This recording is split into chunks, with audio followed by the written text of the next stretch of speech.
ನಾನು ಪ್ರವೀಣ ಸರಳಾಯ, ಗೋಸೇವಾ ಗತಿವಿಧಿಯ ಕರ್ನಾಟಕ ದಕ್ಷಿಣ ಪ್ರಾಂತ ಸಂಯೋಜಕ. ಕಳೆದ 3 ವರ್ಷಗಳಿಂದ ಗೋವಿನ ಜಾಗೃತಿ ದೃಷ್ಟಿಯಿಂದ ರಥಯಾತ್ರೆ ನಡೆಸ್ತಾ ಬಂದಿದೆ. 3 ವರ್ಷದ ಹಿಂದೆ 7 ದಿನಗಳ ಕಾಲ ಒಂದು ತಾಲೂಕಿನಲ್ಲಿ, ಬಂಟ್ವಾಳ ತಾಲೂಕಿನಲ್ಲಿ ಗೋ ರಥಯಾತ್ರೆಯನ್ನು ಆಯೋಜನೆ ಮಾಡಿತ್ತು. ಗೋವಿನ ಬಗ್ಗೆ ಜಾಗೃತಿಯನ್ನು ಮಾಡುವಂತ ಕೆಲಸ ನಡೆಸಿತು.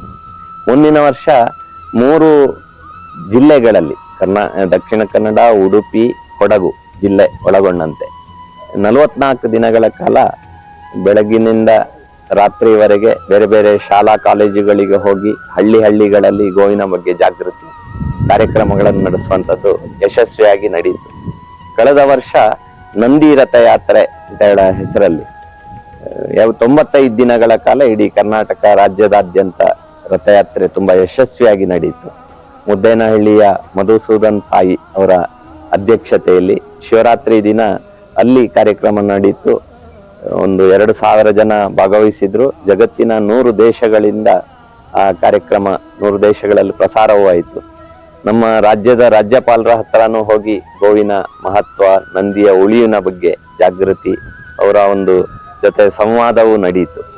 ಈ ರೀತಿ ತುಂಬಾ ಯಶಸ್ವಿಯಾಗಿ ನಡೀತು. ಈ ವರ್ಷದ ಸಂಕಲ್ಪ ಗೋನಂದಿ ಪರಿವಾರ ರಥಯಾತ್ರೆ ಅಂತ ಹೇಳೋ ಹೆಸರಲ್ಲಿ ಗೋವಿನ ಭಾಗವತದಲ್ಲಿ ಇರುವಂತ ಗೋವಿನ ಮಹತ್ವದ ಬಗ್ಗೆ ಅದನ್ನು ಕಥೆಯ ರೂಪದಲ್ಲಿ ಗೋಕಥಾ ಸಪ್ತಾಹ ಅಂತ ಹೇಳುವಂತ ಕಾರ್ಯಕ್ರಮ ಬೇರೆ ಬೇರೆ ಸ್ಥಾನಗಳಲ್ಲಿ ರಾಜ್ಯದಾದ್ಯಂತ ಮಾಡಬೇಕು.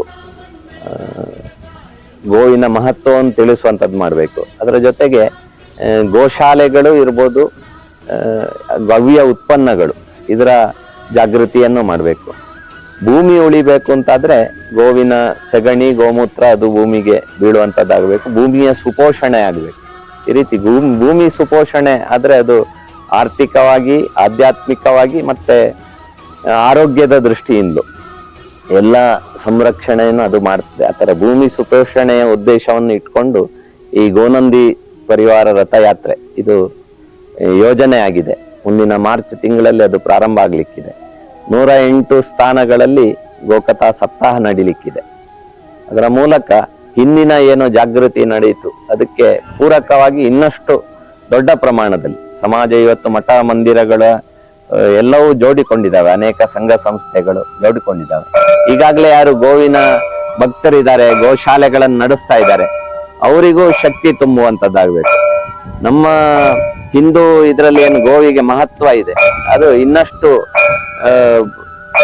ಚಾಲನೆಗೆ, ಅದನ್ನು ಕೃತಿ ರೂಪಕ್ಕೆ ತರುವ ದೃಷ್ಟಿಯಿಂದ, ಯಶಸ್ವಿ ಆಗೋ ದೃಷ್ಟಿಯಿಂದ ಈ ರಥಯಾತ್ರೆ ನಡೀಲಿಕ್ಕಿದೆ.